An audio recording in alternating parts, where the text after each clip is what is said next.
Chers étudiants, bonjour. On va continuer.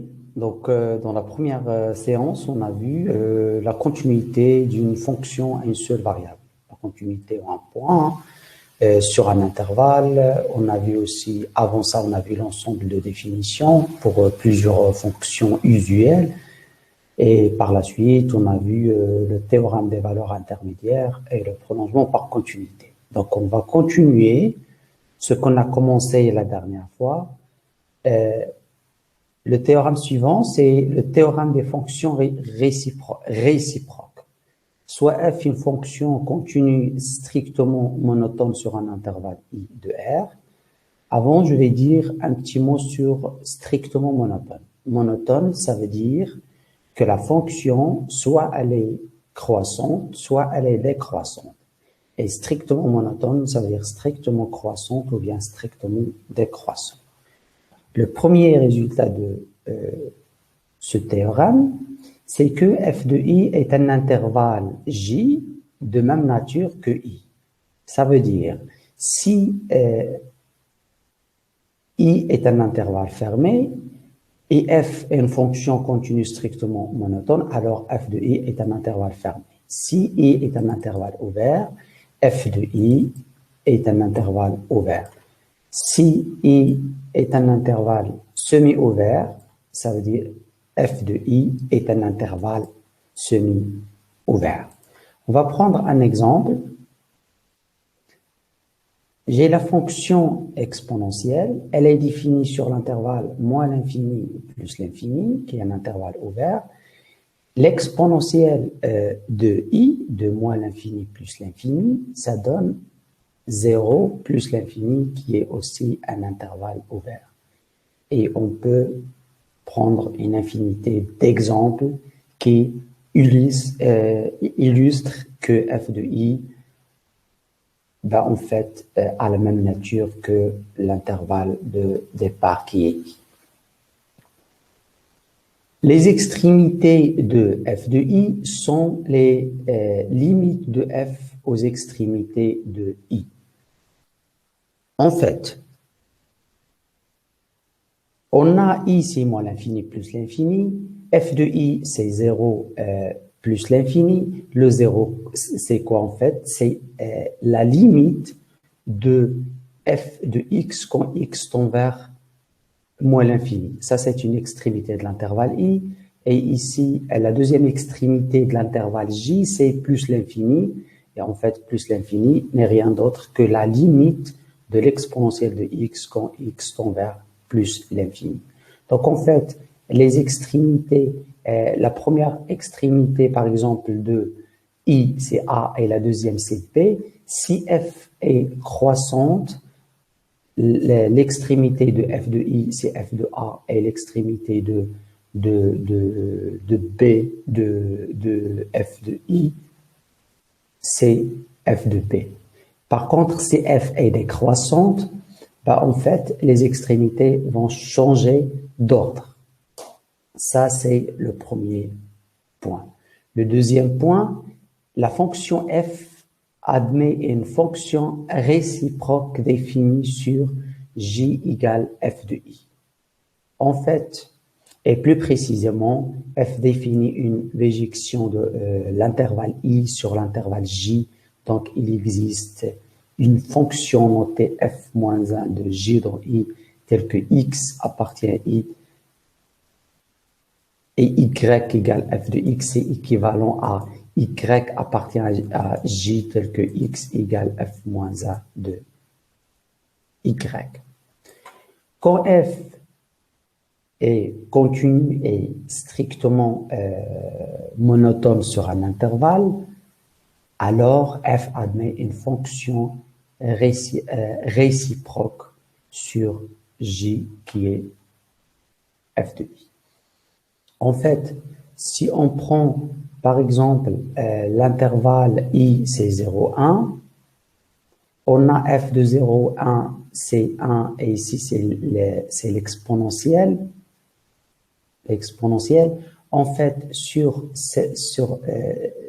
i, l'exponentielle définit une béjection, ça veut dire pour tout x Pour tout y ici entre 1 et exponentiel, il existe, pour tout point, par exemple ici, il existe un seul x tel que f de x égale y.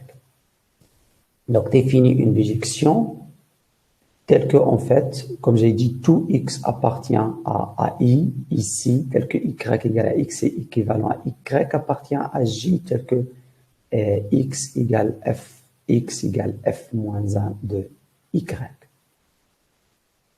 Pour le troisième point, ou le troisième résultat, la fonction réciproque f moins 1 est continue et strictement monotone sur j. De même sens de monotonie que f. On a l'exponentielle. La fonction réciproque, c'est ln. Donc, en fait, la fonction, si f est continue et monotone, strictement monotone, c'est très important ce strictement, parce que si elle n'est pas strictement, on n'a pas de bijection, on n'a pas de fonction réciproque. Donc, en fait, si f est continue et strictement monotone, la fonction f-1 est continue et strictement monotone sur j. Donc, je prends ici i, c'est 0, 0, 1 ouvert, ou je prends par exemple 1, 2. Donc, le 1, l'image, c'est ça, et le 2, l'image, c'est ça. Enfin, en fait, c'est que la fonction f-1 est strictement, si je prends ça, hein, et ça, en fait, j'ai f-1 est strictement monotone sur j. Comme vous voyez, ça, le ln, c'est la fonction réciproque de exponentielle. Le ln, en fait, est continu et strictement monotone sur j. Et les fonctions f et f-1 ont le même sens de monotonie. Donc ça, en fait, elle est strictement croissante. Le ln aussi est strictement croissante. Donc c'est tout ce qui concerne les fonctions réciproques. Maintenant, on va passer juste un dernier point, une dernière remarque, c'est que la fonction f et la fonction réciproque, les graphes de ces deux fonctions sont symétriques par rapport à la première bisectrice qui est définie par la droite y égale x. Donc, si je prends, par exemple, je prends par exemple n'importe quel point, en fait, on a une symétrie 1, 1 ici. Donc, ça, il est symétrique avec ça par rapport à sa droite, ainsi de suite. Ça, c'est la première bisectrice. Je note que la deuxième bisectrice passe par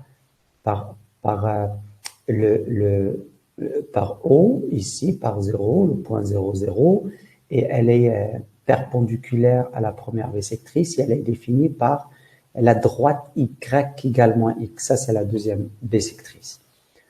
Donc, on va passer à la dérivabilité d'une fonction à une seule variable. Donc, on définit, donc, soit f, une fonction continue en x0 appartient à d de f. Donc, on a f, il est de d de f dans R. On associe un x avec f de x. Donc, très bien. Donc, en fait, pour parler de la dérivabilité, on suppose qu'on a déjà la continuité. En fait, parce que la dérivabilité, c'est quelque chose de plus fort que la continuité. Donc, une fonction qui est dérivable en x0, c'est automatiquement, elle est continue. Si vous vous rappelez au début qu'on a voulu montrer ou définir qu'une fonction est continue en un point x0, on a posé comme première condition que f est une fonction définie au point x0. Donc, si la fonction est dérivable, elle est continue. Si elle est continue, elle est définie. Par contre, si elle est seulement définie, n'est pas forcément continue. Et si elle est continue, n'est pas forcément dérivable. Voilà. Donc, la définition pour la dérivabilité en un point, on dit que f est dérivable en x0 si et seulement si la limite de f de x moins f de x0 sur x moins x0 quand x tend vers x0 admet une limite finie quand x tend vers admet une limite finie. Parfait. Donc en fait, pour démontrer qu'une fonction est dérivable en un point x0, il faut calculer cette limite, f de x moins f de x0 sur x moins x0. Si cette limite existe, elle est finie, donc on dit que la fonction est dérivable en x0. Lorsque cette limite existe et finie, elle sera notée f' de x en fait. C'est ça en fait, on note cette limite par f' de x et elle est appelée la dérivée de f au point x0. Donc f' de x0 égale la limite de x tend vers x0 de f de x moins f de x0 sur x moins x0. Il est juste à noter que toutes les formules de dérivation qu'on utilise pour les différentes fonctions sont obtenues à partir de cette formule. Et donc, on va utiliser cette formule, en fait, pour calculer la dérivée d'un polynôme de degré 2. Donc, c'est ce qu'on va voir dans l'exemple suivant. F de x, soit f de x égale ax au carré plus b de x plus c, et x0 appartient à R. On a deux choses. Donc, on veut calculer, en fait, la dérivée de f au point x0. F' de x0 égale la limite de f de x moins f de x0 sur x moins x0. Et bien, je remplace, donc j'ai ça. Je remplace f de x par sa valeur, c'est ax au carré plus bx plus c, donc c'est ça, moins f de x0 qui est quoi? Qui est, donc je remplace x par x0, j'ai ax0 au carré plus b de x plus c, donc j'ai ça, et je vais diviser le tout par x moins x0. Parfait. Je remarque que ici j'ai le a et ici j'ai le a. Donc je vais mettre le a en facteur. Qu'est-ce que je vais avoir? Ax au carré moins x0 au carré. Donc j'ai déjà pris en compte ça et ça. Après je vais mettre le b en facteur. Qu'est-ce que je vais avoir? b de x moins x0. Et après, j'ai quoi? J'ai C moins C. Donc, c'est 0. Donc, qu'est-ce que j'ai? Je me trouve avec A de x0 moins x, A de x au carré moins x0 au carré plus B de x moins x0, le tout sur x moins x0. Je vais simplifier. Ça, c'est une identité remarquable. Donc, ça, c'est x moins x0 fois x plus x0. Je simplifie en fait par x moins x0. Qu'est-ce que je vais avoir? X plus x0. Ici, j'ai x moins x0 et ici x moins x0. Je simplifie. Qu'est-ce que je vais avoir? Je vais avoir que bx0 moins x0 sur x moins x0, c'est b. Donc, si je remplace, donc ça sera la limite de ça, je remplace x par x0, qu'est-ce que je vais avoir? 2ax0 plus b, donc en fait, c'est ça. Donc, en fait, ça, c'est pour tout x0 appartient à R. J'ai pris un x0 quelconque. Donc, quel que soit x0 appartient à R, f' de x0 égale 2ax0 plus b. Très bien. Donc, au lieu de noter x0, on note x. Qu'est-ce que je vais avoir? Je vais avoir f' de x égale 2ax plus b. Donc, en fait, on a obtenu quoi? On a obtenu la dérivée de ax au carré plus bx plus c. On peut appliquer ça à différents types de fonctions, mais avec des difficultés différentes au niveau du calcul.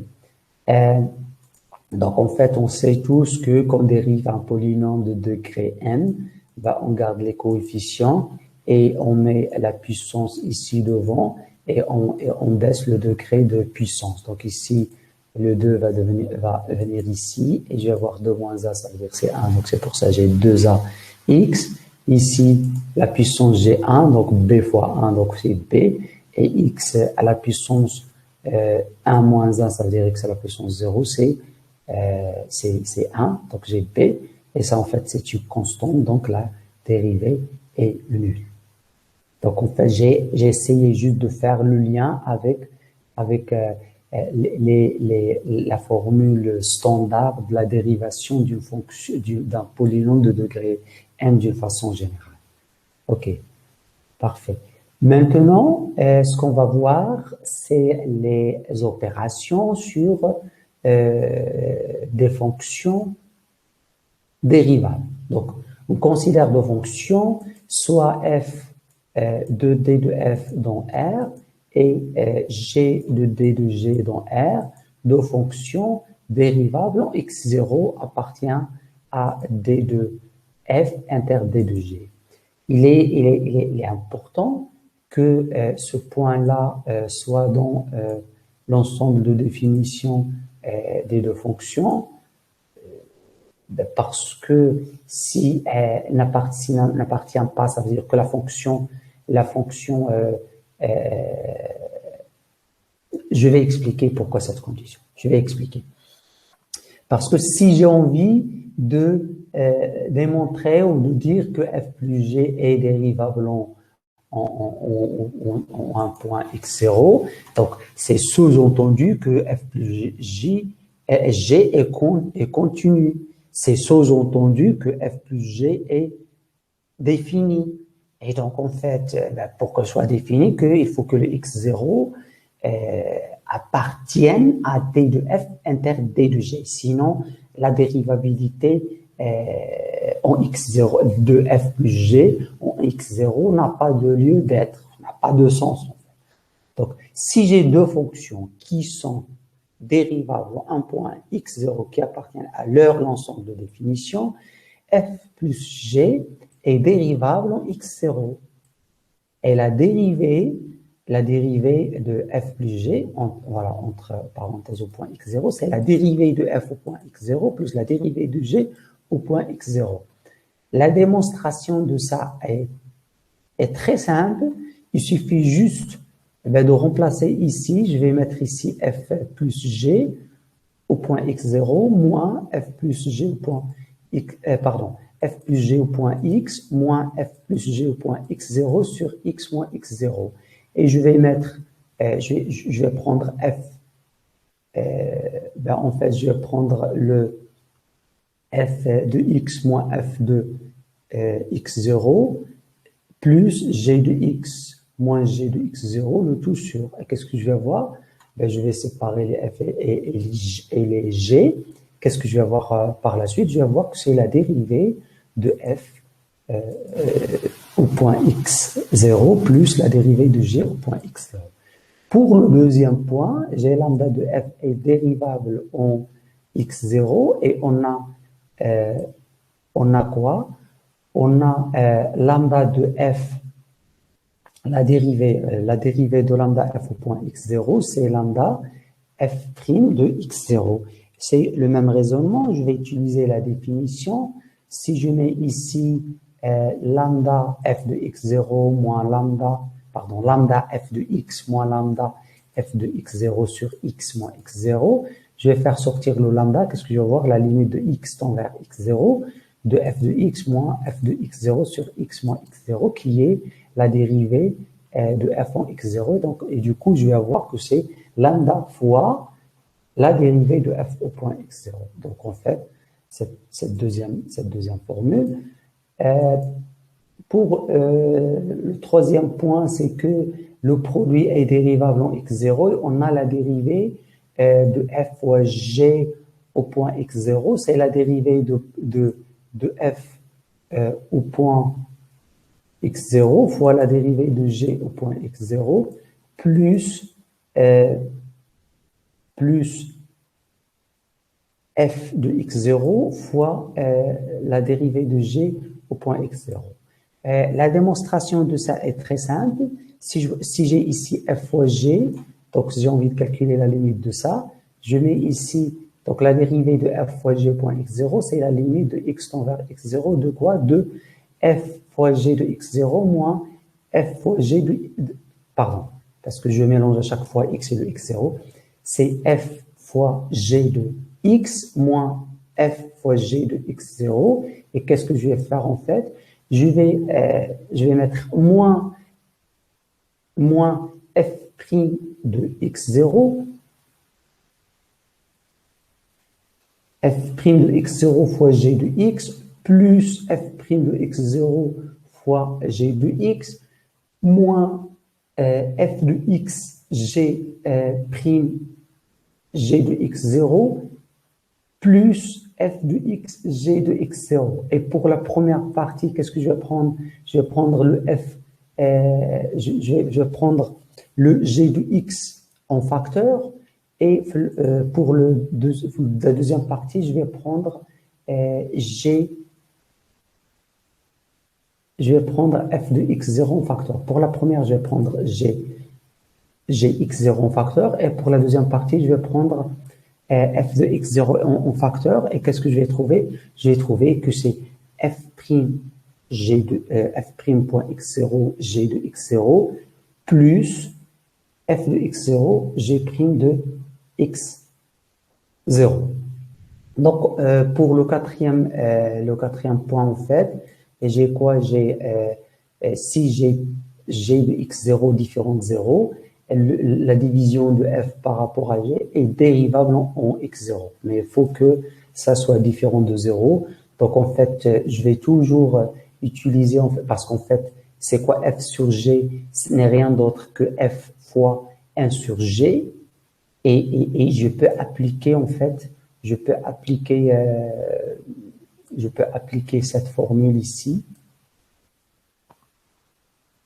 Je peux appliquer cette formule.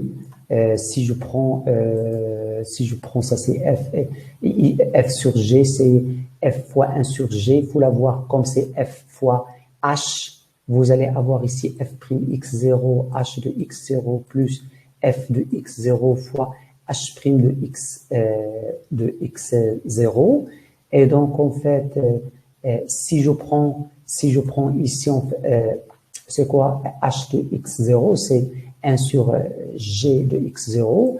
Et après, j'ai plus f et j'ai la dérivée de h' de h' au point x0, qui est en fait la dérivée de 1 sur g de x0, qui est moins g' sur g au carré de x0. Et vu que pour la première partie, je divise que par g de x0, ici je divise par g de x, g au carré au point x0. Donc en fait, je vais avoir le même dénominateur. Donc je vais multiplier ici en haut et en bas. Et je vais avoir en fait au niveau du dénominateur g au carré de x0. Donc j'ai f' de x0 fois g de x0 moins f, ça ici f, et en fait, et fois g' de x0 sur g au carré de x0. Donc en fait, tout ça, ça vient de ça. Ça vient de ça. Il suffit juste de remplacer le 1 sur g par h, remplacer ici le h et calculer la dérivée de h. Et après, il faut calculer la dérivée de h. Et quand vous finissez, il faut revenir à 1 sur g. Après, il faut avoir le même dénominateur.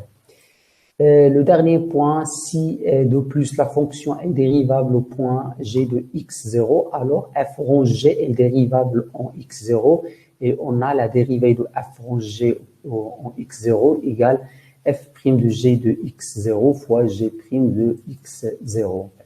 Ici, j'ai quoi? J'ai la composition de deux fonctions, en fait. C'est comme ça, c'est en fait f rond g, la dérivée de ça, en fait. C'est en fait, qu'est-ce qu'on fait? C'est que on a f' de la dérivée de ça, f' de g de x0 fois la dérivée de la fonction qui est à l'intérieur, qui est g. Donc, fois g' au point x0. Ici, on va voir la dérivée de quelques fonctions usuelles, soit une fonction et a et b appartient à R. Donc, u, c'est une fonction, c'est pas x. Juste, je répète, le u ici, c'est une fonction, c'est u de x. Vous pouvez la considérer comme f de x. Ici, au plus b, la dérivée de ça, c'est au'. Il faut voir le u, ça c'est, vous avez l'habitude d'utiliser le f. C'est comme si vous avez ici af de x plus b. La dérivée de ça, c'est a, f' de x plus la dérivée de b qui est une constante égale à 0. Pour la deuxième ou le deuxième point ou la deuxième formule, g c'est une fonction puissance. J'ai u à la puissance alpha. Alpha appartient à q. Donc la dérivée de ça en fait c'est quoi? C'est égal quoi? Égal alpha. Ici j'ai à la puissance alpha pour la dérivée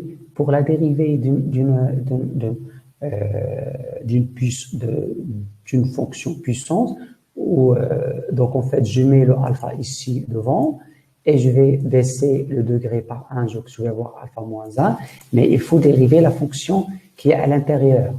Voilà.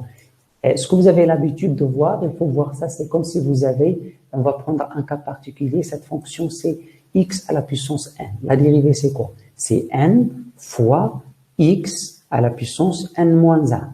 Sauf que, en fait, sous-entendu dans ce cas-là, vu que u de x c'est x, donc la dérivée de x c'est 1. C'est comme si j'ai ici x à la puissance alpha, la dérivée c'est u, c'est alpha, la dérivée de x qui est 1 fois x à la puissance alpha moins 1.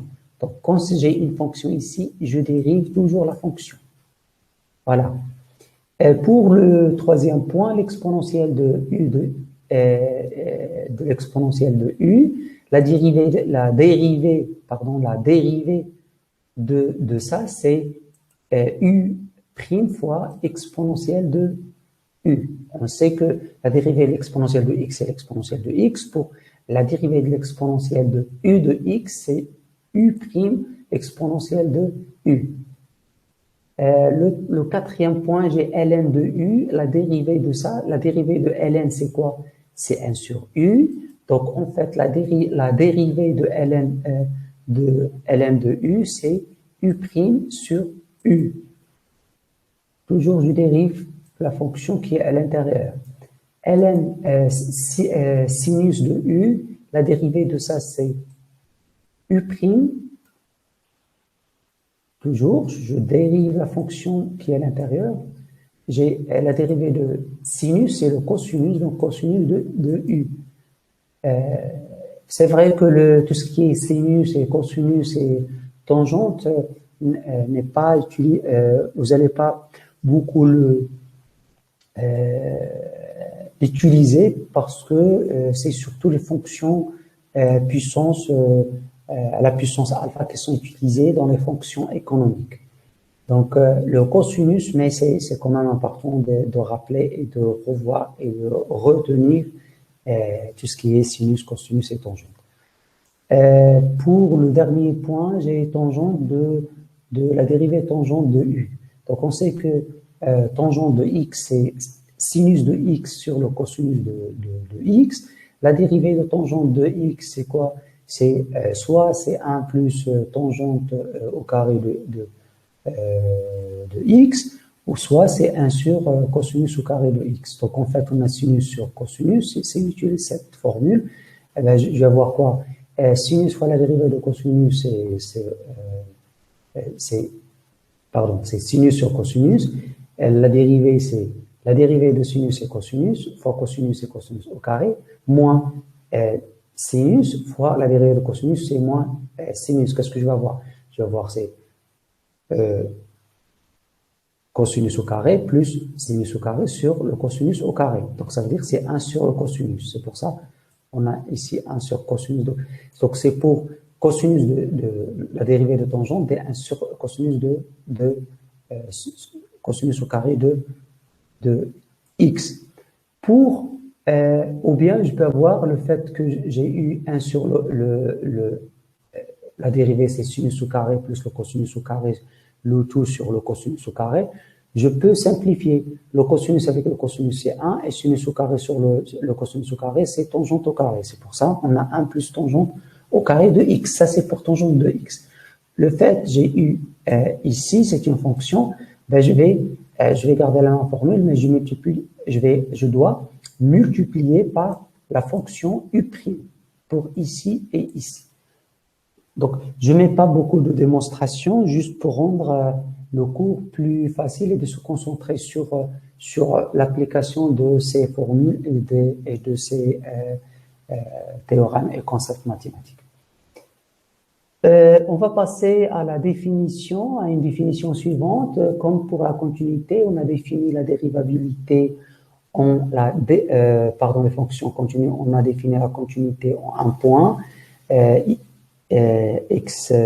x0, et après on a parlé de la continuité sur un intervalle. La même chose pour la dérivabilité, on a défini la dérivabilité en un point, et après on va parler de la dérivabilité sur un intervalle. Une fonction est dérivable sur un intervalle AB si elle est dérivable en tout point de l'intervalle AB. S'il existe un seul point x0 tel que la fonction f n'est pas dérivable au point x0, alors la fonction f n'est pas dérivable sur l'intervalle AB. C'est comme aussi pour la continuité ou la définition. On dit qu'une fonction est définie sur un intervalle si elle est définie en tout point de cet intervalle. S'il existe un seul point tel que la fonction f n'est pas définie en ce point, on conclut que la fonction n'est pas définie sur cet intervalle.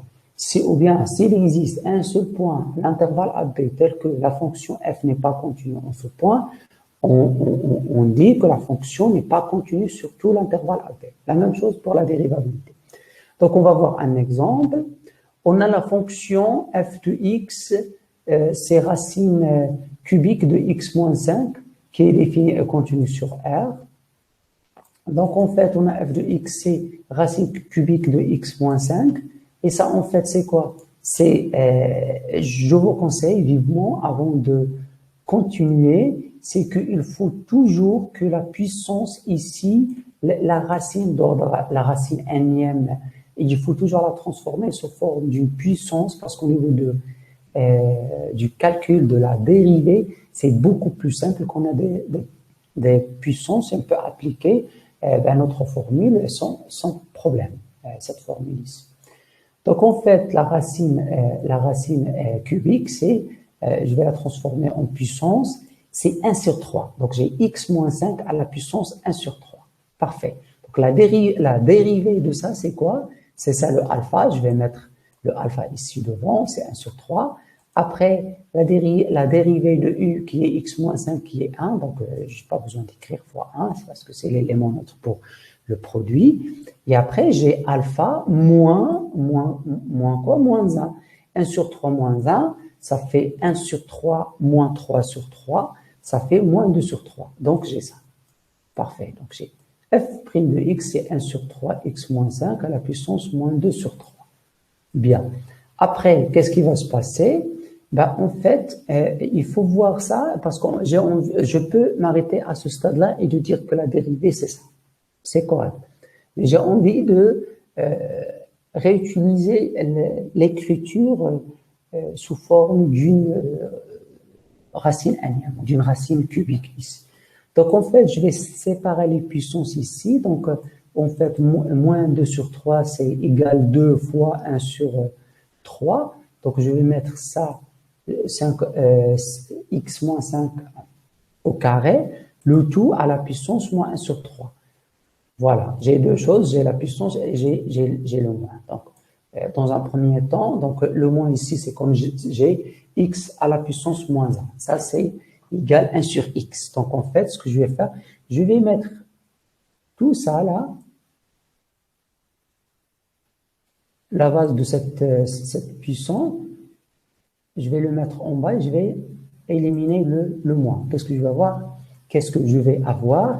C'est 1 sur x moins 5 au carré, le tout à la puissance 1 sur 3. Très bien. Donc, en fait, et ça c'est quoi? Donc, je garde ça, le carré ici à l'intérieur.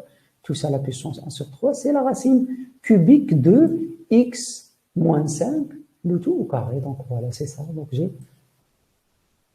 j'ai utilisé les fonctions, la dérivée des fonctions puissance pour calculer la dérivée d'une fonction sous forme de la racine cubique. Parfait, donc j'ai la formule, j'ai ça. Voilà, qu'est-ce que je peux remarquer en fait, c'est que la dérivée n'est pas définie en 5. La fonction donc f n'est pas dérivable en 5, la dérivée n'est pas définie en 5, par conséquent f n'est pas dérivable sur l'intervalle 4, 5. Pourquoi? Parce qu'elle n'est pas dérivable en 4. Donc il suffit juste de trouver un point sur un intervalle pour dire que la fonction f n'est pas dérivable sur l'intervalle 4, 5. Parfait. Donc je vais juste ici remarquer, je vais redire ce que j'ai déjà dit auparavant.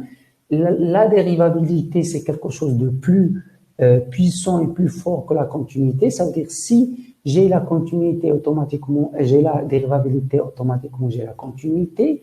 Et si j'ai la dérivabilité sur un intervalle,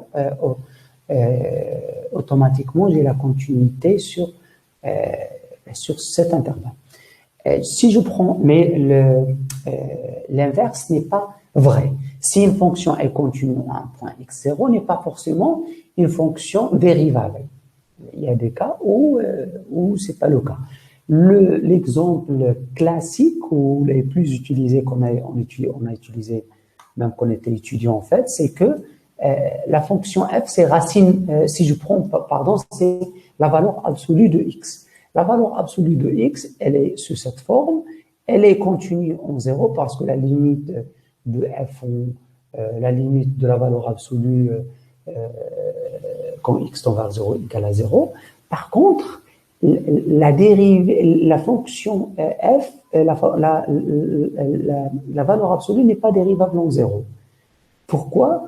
Parce que, en fait, si je calcule la dérivée à gauche et à droite de la valeur absolue de x, en fait, je vais trouver deux valeurs différentes. Je vais expliquer ça juste oralement. Si je suis à droite de 0, ça veut dire la valeur absolue de x, c'est x. Donc, f de x moins f de x0 sur x moins x0, c'est x moins i moins 0 sur x moins 0. Ça veut dire x sur x égale 1. Ça, c'est la dérivée à droite. La dérivée à gauche, ça veut dire quand x tend vers 0 moins, la valeur absolue de x, c'est quoi? C'est moins x. Donc, f de x moins f de x0 sur x moins x0, c'est la valeur absolue de x moins 0 sur x moins 0. La valeur absolue, c'est moins x. Donc, moins x moins 0 sur x moins 0, ça égale moins x sur x, ça fait moins 1. La dérivée à droite, c'est 1. La dérivée à gauche, c'est moins 1. Deux valeurs différentes. F n'est pas dérivable au point 0. Voilà. Donc, ça, c'est pour ce qui concerne la dérivabilité. Donc, on va voir quelques théorèmes qui sont importants, très importants. Ça nous facilite la vie dans quelques configurations. On va commencer le théorème de Rolle. Si f est une fonction continue sur un intervalle AB, dérivable sur l'intervalle ouvert AB, et f de A égale à f de B, alors il existe C appartient à l'intervalle AB, tel que f' de C égale 0. Très bien. En fait, il faut retenir un truc, c'est que pour les théorèmes, il faut retenir les conditions, parce que s'il y a une seule condition qui n'est pas vérifiée, on applique le théorème, tout le résultat qu'on va voir est faux. Donc, il faut faire attention aux conditions. Les conditions, c'est quoi? F est continu sur l'intervalle AB. Quelque chose d'important. Et dérivable sur l'intervalle ouvert AB. Et f de A égale à f de B. Alors, il existe C appartient à l'intervalle AB tel que f' de C égale à 0. En fait, je vais voir ça géométriquement. Si en fait j'ai f de A égale à f de B, donc j'essaie A et B, bien évidemment, je dois prendre que, donc je suppose que A et B sont différents. J'ai f de A, c'est f de A égale f de B. Voilà. Donc en fait, la fonction entre A et B, elle a deux possibilités. Soit elle est constante, ça veut dire qu'elle reste toujours, quel que soit x, compris entre A et B, j'ai f de x égale f de A égale à f de B, et la dérivée, dans ce cas-là, est nulle. Pour tout point ici est nulle, donc c'est pas. Il existe un C, mais on a une infinité de points, une infinité de points C qui sont compris entre A et B, dès que la dérivée est nulle. Si on n'est pas dans cette situation, donc la fonction, soit elle remonte et après elle descend, soit elle descend et après elle remonte, soit elle remonte et après elle descend et après elle remonte et après. Donc, c'est pas important, ça veut dire juste que la fonction, elle n'est pas, en fait, elle n'est pas constante. Donc, dans ce cas-là, si elle remonte et elle descend, juste, c'est que la fonction, elle est continue sur l'intervalle fermé AB. Donc, en fait, la fonction est bornée. Donc, elle est bornée. Donc, il existe un n tel que, quel que soit x appartient, donc en fait, elle est bornée, soit elle a un max et elle a un min. Donc, on va travailler sur le max. On suppose que le max, il est supérieur, le max, il est quelque part, il est supérieur à f de a. Donc, elle a un max. Donc, il existe un C tel que f de C égale à grand M. Donc, en fait, ce C-là, c'est un maximum local. Donc, la dérivée en ce point-là est nulle. C'est tout. Donc, on va voir, j'ai écrit l'idée là, j'essaie de juste d'écrire l'idée. C'est en fait, on va dire, plus ou moins la démonstration, mais d'une façon très simplifiée. Donc, quel que soit x appartient à B, on a f de x. Si quel que soit x appartient à B, ça veut dire j'ai toujours f de x égale à 2. Donc, dans le cas où la fonction est constante. Donc, en fait, quel que soit x appartient ici, j'ai la dérivée égale à 0. Sinon, la fonction, elle est bornée car elle est continue. Je vais changer ça, la fonction f est bornée car elle est continue sur AP. Donc, elle admet un maximum, elle admet un maximum ou un minimum. On suppose qu'elle admet un maximum. Donc, en fait, on suppose que M est supérieur à f de A. Donc, il existe C appartient à l'intervalle 0, AB ouvert, tel que f de C égale à N. Donc, f admet un maximum local ici, et f est dérivable en ce point-là, donc la dérivée en ce point-là est nulle. Voilà. Et donc, on va appliquer ce théorème. Donc, on a un exemple. On considère la fonction ou le polynôme suivant, p de x, c'est 3x à la puissance 4 moins 11x à la puissance 3, plus 12x au carré, moins 4x, plus 2. On veut montrer que P' s'annule au moins une fois sur l'intervalle ouvert 0, 1. Ici, on a un polynôme de degré 4, il est dérivable, sur R, continu, dérivable sur R en particulier, il est dérivable et il est continu sur l'intervalle fermé 0, 1 et dérivable sur l'intervalle ouvert 0, 1. Très bien. On veut montrer que ça s'annule ici, juste en fait ce que dérivable et la dérivée c'est 12, donc 3 fois 4 c'est 12x à la puissance 3, 11 fois 3 c'est moins 33x au carré, plus 12 fois 2 c'est 24x, moins 4, et ça la dérivée de ça c'est 0. Ok. Ça c'est un polynôme de degré 3. Juste en fait pour les polynômes, les solutions des polynômes, le plus simple, c'est les polynômes d'ordre de degré 1 ou bien de degré 2. Pour les polynômes de degré 2, on utilise le delta. Pour les polynômes de degré 3, on peut trouver la solution manuellement si, ce polynôme admet une racine triviale, soit c'est 0, soit 1, soit moins 1. Donc je peux mettre soit x en facteur, soit x moins 1 ou x plus 2 ou quelque chose de ce genre. Donc je vais avoir x fois un polynôme de degré 2, donc je peux trouver les solutions d'un polynôme de degré 3. Mais par contre, dans la majorité des cas, à partir de polynômes de degré 3, les solutions sont beaucoup plus compliquées à trouver. Donc il faut faire recours à d'autres moyens. Hein, et ben si imaginez vous avez un polynôme de degré 20 ou de degré 30, donc le théorème de Rolle, il est efficace pour ces cas-là en fait. Donc quand on dérive, quand on dérive le p, donc on a dit c'est 12x à la puissance 3 moins 33x au carré plus 24x moins 4. Donc ça c'est la dérivée. On veut montrer que p s'annule au moins une fois sur l'intervalle 0,1. Donc en fait, il faut vérifier les conditions de théorème de Rolle. Les conditions de théorème de Rolle, qu'est-ce qu'il nous dit?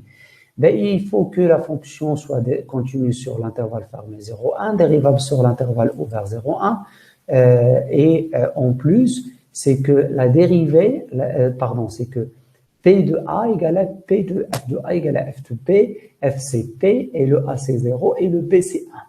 On a P de 0, c'est 3 fois 0, c'est 0, moins 11 fois 0, c'est 0, plus 12 fois 0, c'est 0, moins 4 fois 0, c'est 0, plus 2. Donc P de 0, c'est 2. Pour le deuxième, pour la deuxième extrémité, ça veut dire le 1, le P égale 1. Donc je remplace ici par 1, donc 3 x à la puissance 4, si je remplace x par 1, c'est 3. Ici, je vais avoir moins 11. Ici, c'est 12. Ici, c'est moins 4. Ici, c'est 2. 3 moins 11, c'est moins 8. Plus 12, c'est plus 4. Moins 4, c'est 0. Plus 2, c'est 2. Donc, P de 1 égale à 2. D'après le théorème de Rolle, il existe, C appartient à l'intervalle 0,1 tel que P' de C égale 0, parce que on a toutes les conditions de théorème de Rolle sont vérifiées, donc il existe un C tel que la dérivée de ça. Donc, j'ai montré que c'est 12x cube moins 33x au carré plus 24x moins 4 admet une solution. Il existe au moins, il admet au moins une solution sur l'intervalle 0,1. On va voir le théorème suivant, c'est le théorème des accroissements finis. Donc en fait, si f est une fonction continue sur l'intervalle fermé AB, dérivable sur l'intervalle ouvert AB, alors il existe C appartient à l'intervalle AB tel que f de B moins f de A égale B moins A f' de C. Parfait. Ben, en fait, avant de parler de ce théorème, ça c'est équivalent qu'il existe un C appartient à l'intervalle AB tel que f de B moins f de A sur B moins A égale f' de C, ce qui est équivalent à il existe C appartient à B tel que f de B égale à f de A plus B moins A fois f' de C. Donc en fait, si j'ai ça, je peux ramener ça ici en fait, où je vais multiplier les deux côtés par B moins A, je vais avoir f de B moins f de A égale B moins A f' de C. Donc en fait ça c'est équivalent de ça, il suffit juste de multiplier les deux côtés par B moins A. Et si j'ai ça, je peux avoir ça, il suffit juste de ramener moins f de B l'autre côté, je vais avoir f de B égale à f de A plus B moins A f' de C. En fait, les conditions par rapport au théorème de Rolle, en fait, qu'est-ce que j'ai? j'ai toujours une fonction continue sur l'intervalle fermé AB et dérivable sur l'intervalle ouvert AB. Ça, c'est la première condition. Donc, en fait, la démonstration de ça, en fait, juste, on obtient la démonstration de ce théorème à partir du théorème de Rolle. Juste, on pose une fonction L de X qui est en fonction de f de X et f de B et f de A. Et donc, on pose une fonction et après, on démontre ça facilement. Donc, en fait, graphiquement, ce qu'il faut retenir, en fait, ce théorème, c'est quoi graphiquement? J'ai quoi en fait? C'est que j'ai ça, l'intervalle AP, l'image de B, donc de A, c'est là, en fait. L'image de B, ben, c'est ça, en fait. C'est ça, en fait, le f de B et le f de A ici, ben, c'est ça, en fait. Donc, j'ai f de B moins f de A, ben, c'est ça. Le B moins A, ben, c'est ça. Donc, en fait, f de B sur f de A, en fait, c'est la pente, moyenne, en fait. Ben, c'est ça sur ça, en fait, c'est la pente moyenne. Et en fait, c'est quoi? Ici, f de B moins f de A sur B moins A égale f' de C. Ça veut dire, en fait, entre A et B, en fait, il existe un point, c'est la fonction continue et dérivable, il existe un point tel que la dérivée, un point C tel que la dérivée de ça, en fait, la droite qui passe par ici, ça c'est la tangente, elle est parallèle à la droite qui passe par ça, par f de A et f de B, en fait, ça est parallèle à ça. Donc, géométriquement, ce qu'il faut retenir de ce théorème, en fait. Mais ce théorème aussi, il est important. Donc, avant ça, en fait, on va voir, pour mieux comprendre ça, on va voir un exemple. Soit f est une fonction de R étoile dans R, est définie par exponentielle de 1 sur x. On veut montrer que quel que soit x supérieur à 0, il existe C appartient à l'intervalle x plus 1, tel que quoi? Tel que exponentielle de 1 sur x plus 1 moins l'exponentielle de 1 sur x égale 1 sur c au carré, l'exponentielle de 1 sur c. La dérivée de f sur r étoile est quoi? Donc, en fait, la dérivée de ça, c'est moins 1 sur x au carré, l'exponentielle de 1 sur x. Donc, on va appliquer, en fait, le théorème des accroissements finis. Donc, en fait, la fonction, cette fonction, en fait, elle est définie, elle est dérivable quand x est différent de 0. Donc, pour x supérieur à 0, on a quoi? On a f de x et continue sur l'intervalle fermé x plus 1. Elle est dérivable sur l'intervalle ouvert x plus 1. Et d'après le théorème des accroissements finis, il existe un C appartient à l'intervalle x plus 1, tel que quoi? Tel que f de B moins f de A sur B moins A égale f' de C. J'ai f de B, c'est x plus 1. J'ai le B, c'est x plus 1. Donc, et j'ai le A, c'est x. Et B moins A, c'est x plus 1 moins x, ça fait 1. Donc, en fait, ici, je vais avoir au dénominateur 1. C'est pour ça, ici, j'ai f de x plus 1 moins f de x égale f' de c. En fait, parce que ici, j'ai divisé par x plus 1 moins x qui est 1. Donc, je ne vais pas diviser par 1. Donc, f' de c, donc il existe un c appartient à l'intervalle x plus 1, tel que f' de c égale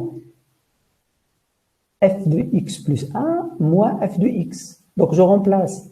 Si je reprends ma fonction, je remplace x par x plus 1, exponentielle de 1 sur x plus 1, ici, f de x plus 1, je remplace x plus par x plus 1, je vais avoir exponentielle de 1 sur x plus 1. Donc, c'est ça.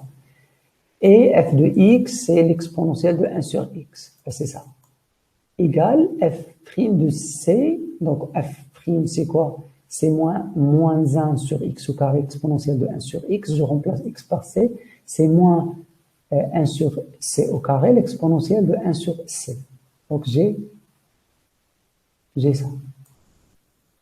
En fait, j'ai ça.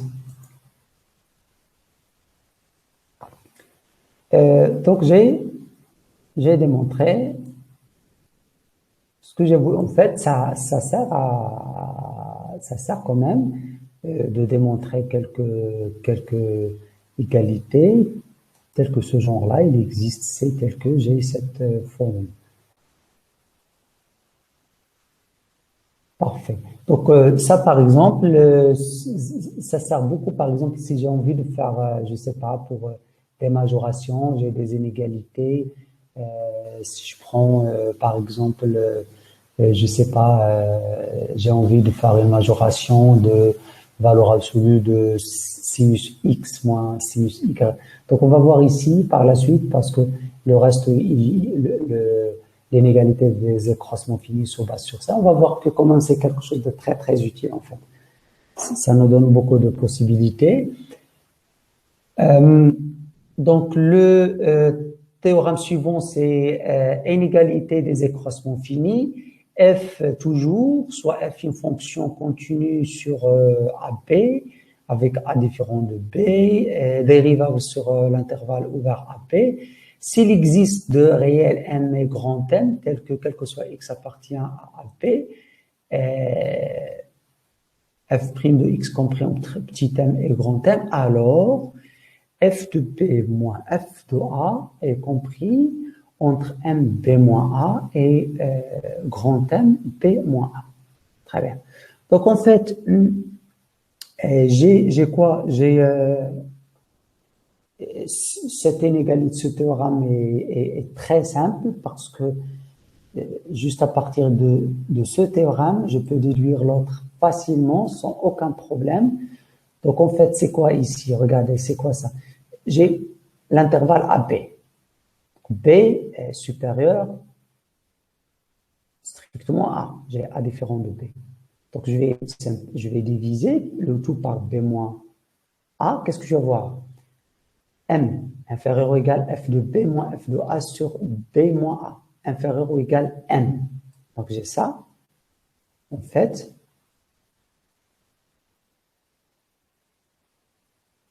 et j'ai quoi? Et j'ai F de B moins F de A sur B moins A. D'après le théorème des accroissements finis, il existe C tel que ce truc-là égale F' de C. Donc en fait, ça c'est quoi? C'est comme ici, j'ai M inférieur ou égal F de B moins F de A sur B moins A, inférieur ou égal grand M. Et F de B moins F de A sur B moins A, ça, il existe un C, donc il est égal à F' de C. Et F' de C, il est compris entre petit m et grand M. Donc comme ça, j'ai démontré. Je commence par ici. Et je commence par démonstration, je commence F de B moins F de A, F de B moins F de A sur B moins A, d'après le théorème des accroissements finis, il existe un C tel que F' de C égale à F' de C. D'après ce truc-là, en fait, donc qu'est-ce que j'ai? F de B moins F de A sur B moins A est compris entre petit m et grand M. Et après, ben, je vais multiplier toute la ligne par B moins A. Qu'est-ce que j'ai? B moins A, qu'est-ce que je vais avoir? M fois B moins A inférieur ou égal F de B moins F de A inférieur ou égal grand M B moins A. C'est simple, il n'y a rien de vraiment de compliqué. Ça, c'est une remarque. Quand vous voyez le R ici, ça veut dire c'est remarque. Quel que soit x appartient à l'intervalle à B, et f' de x inférieur à grand M, alors j'ai f de b moins f de a et la valeur en valeur absolue est inférieure à m fois b moins a. Ça plus généralement. Parfait. Si j'ai la valeur absolue compris entre la valeur absolue de f' est inférieure à m. Donc f' de x est compris entre moins m et n. Parfait. D'après ce théorème-là, alors quoi? Alors f de b moins f de a, compris entre moins grand M b moins a et grand M b moins a. Et si je passe en valeur absolue, ça veut dire que la valeur absolue de f de b moins f de a est inférieure à n grand M b moins a. Donc, en fait, pour trouver ça, il suffit juste, en fait le m ici, le m ici, c'est le moins m, parce que valeur absolue, pour mieux comprendre, valeur absolue inférieure à 2, ça veut dire quoi? Ça veut dire x est compris entre moins 2 et 2. Donc, ici, le m, le petit m, en fait, c'est le moins grand m, parce que ici, j'ai f' de x compris entre grand M et moins grand M. Parfait. Donc, j'ai ça. Donc, ceci, c'est pour tout B et A. Si je travaille en fait, quel que soit X appartient à A. En fait, je vais faire ça pour quel que soit X, quel que soit Y appartient à, quel que soit X, quel que soit Y appartient à B. La fonction, elle est continue sur l'intervalle fermé à XY. Elle est dérivable sur l'intervalle ouvert à XY. De la même façon, je vais appliquer ça. Qu'est-ce que je vais trouver? Je vais trouver que c'est f de x, f de y moins f de x en valeur absolue inférieure à m, la valeur absolue de xy. Pourquoi? Pourquoi on a mis la valeur absolue ici? Parce qu'on n'a pas dit que on n'a pas dit x supérieur à y ou y supérieur à x. C'est possible que x soit supérieur à y, c'est possible que... Mais si je prends que x est inférieur strictement à y, je peux dire juste que la valeur absolue de f de x moins f de y est inférieure à m y moins x, si c'est y supérieur strictement à x. C'est pour ça qu'on a mis la valeur absolue. Comme ça, on ne va pas se soucier de qui est le plus grand, est-ce que c'est x ou bien y.